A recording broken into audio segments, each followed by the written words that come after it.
कहते हैं ना, संगत से गुण होत है और संगत से गुण जात। ऑस्ट्रेलिया अब भारत की देखा देखी चांद पर यान भेजेगा और नासा के साथ मिलकर मिट्टी से निकालेगा ऑक्सीजन। जानेंगे क्या चल रहा है यहाँ पे। तो वहीं दूसरी तरफ चीनी करेंसी का इतना बुरा हाल 16 साल में कभी नहीं हुआ था ऐसा जो इस वक्त हो रहा है। चाइना की इकोनॉमी धराशायी हो रही है और इस वक्त जैसे भरभरा कर गिरते हैं बड़े बड़े घर, वैसे गिर रही है चाइना की इकोनॉमी। जानेंगे क्या चल रहा है यहाँ पर। एक तरफ चाइना ने एप्पल पर बैन लगाया तो बदले में अमेरिका ने क्या कर दिया है। जानेंगे जियोपॉलिटिक्स में क्या कुछ चल रहा है। आइए जानते हैं इन खबरों को विस्तार से। बात करें ऑस्ट्रेलिया, तो ऑस्ट्रेलिया भी चांद के मिशन के लिए तैयार हो रहा है। भारत के चंद्रयान की सफलता के बाद न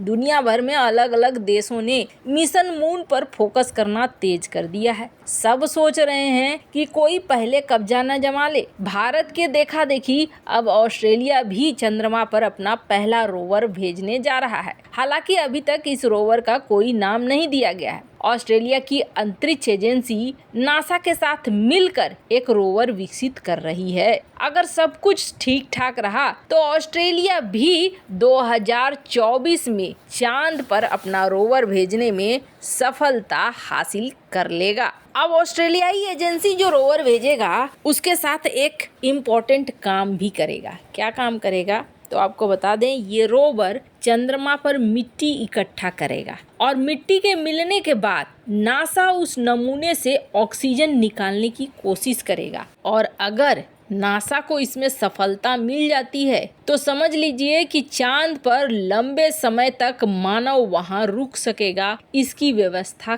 कर लेगा। इस ऑक्सीजन का उपयोग चंद्रमा या मंगल ग्रह के आगे की खोज के लिए रॉकेट ईंधन बनाने के लिए भी किया जा सकता है। रिपोर्ट ये कह रही है कि ऑस्ट्रेलिया का रोवर आर्टेमिस मिशन के हिस्से के रूप में चंद्रमा की यात्रा करेगा। आर्टेमिस मिशन है क्या तो आपको बता दें, चंद्रमा पर पहली महिला और पहले अश्वेत व्यक्ति को उतारना, चंद्रमा की सतह का पता लगाना, मंगल ग्रह पर अंतरिक्ष यात्रियों को भेजने के लिए आधार तैयार करना। इसके लिए एक मिशन चला रहा है अमेरिका और इस मिशन में कई देशों को जोड़ रहा है। वैसे तो आर्टेमिस मिशन को अंतरिक्ष का नाटो भी कहा जाता है। अब सवाल उठता है कि बिना फायदे का तो अमेरिका किसी को भी शामिल न करे। आखिर ऑस्ट्रेलियाई अंतरिक्ष एजेंसी को क्यों शामिल किया जा रहा है? तो इसके पीछे कारण बताया जा रहा है कि ऑस्ट्रेलियाई अंतरिक्ष एजेंसी के हाथ में कुछ ऐसी चीजें हैं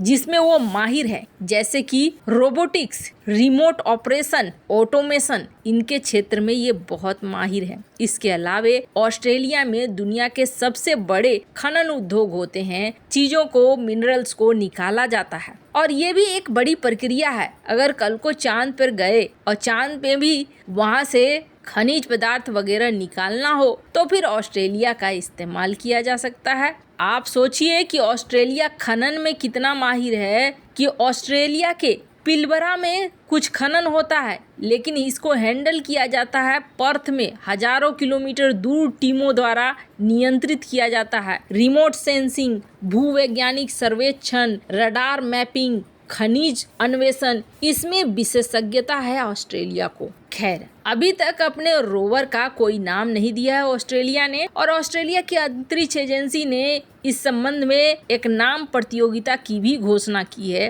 कि आप नाम भेजिए, नाम सजेस्ट कीजिए। 4 नामों को स्वीकार किया जाएगा 20 अक्टूबर तक और उनमें से एक नाम को फाइनल करके दिसंबर में विजेता की घोषणा भी की जाएगी। खैर, ये तो पता ही था कि चांद पर होड़ लगेगी और वो होड़ शुरू हो चुकी है। जहां एक तरफ ये सब कुछ हो रहा है तो वहीं पड़ोसी चाइना का क्या हाल चाल है तो आपको बता दें, हाल ही में कल ही हमने आपको बताया था कि चाइना ने एप्पल के ऊपर प्रतिबंध लगा दिया और चाइना जैसे ही इसने एप्पल के ऊपर प्रतिबंध लगाया उसका असर भी दिखा एप्पल के शेयर मार्केट में। एप्पल का शेयर बाजार 4% तक लुढ़क गया। स्क्रीन पर आप देख सकते हैं आर्टिकल। और इस असर के बाद ये देखा जाने लगा कि एप्पल का भविष्य चाइना में है या नहीं है, क्योंकि अभी तो सिर्फ सरकारी अधिकारियों के लिए आईफोन बंद हुआ है।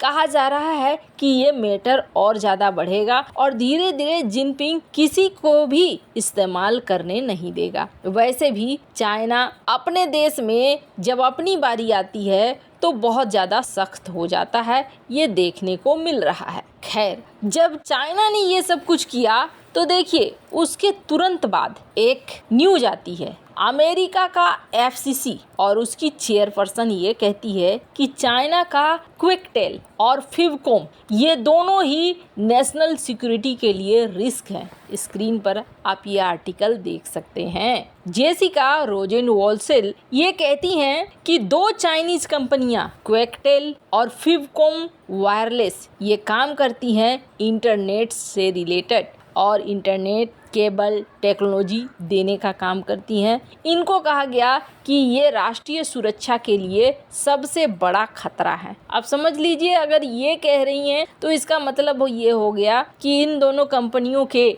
अब यूरोपीय और एशिया के मार्केट में पत्ता साफ होगा। ये दोनों की लड़ाइयाँ शुरू हो चुकी है और इस लड़ाई का असर क्या हो रहा है? क्या चाइना की इकोनॉमी बची हुई है? तो आपको बता दें, पता नहीं क्यों, लेकिन ऐसा लग रहा है जैसे चाइना खुद ही अपना सब कुछ खत्म करने के लिए उतारू है, या तो बहुत ज्यादा घमंड में। कहते हैं अति सर्वत्र वर्जित, ये अति हो गया है जो पार कर चुका है चाइना। चाइना बार बार अपनी दुश्मनी बढ़ा रहा है और उसका असर देखिए क्या होता है। चाइना के एक्सपोर्ट और इंपोर्ट दोनों ही अगस्त महीने में भी गिरे हैं। अब सवाल होगा कि अच्छा, अगस्त महीने में गिरे हैं फिर ठीक हो जाएंगे, तो आपको बता दें ऐसा नहीं हो रहा है। हो ये रहा है कि महीने दर महीने गिरते ही जा रहे हैं। एक्सपोर्ट भी गिर रहे हैं, इंपोर्ट भी गिर रहे हैं। खास तौर पर एक जगह नहीं बल्कि दुनिया भर से, यूरोपीय मार्केट से भी गिर रहा है,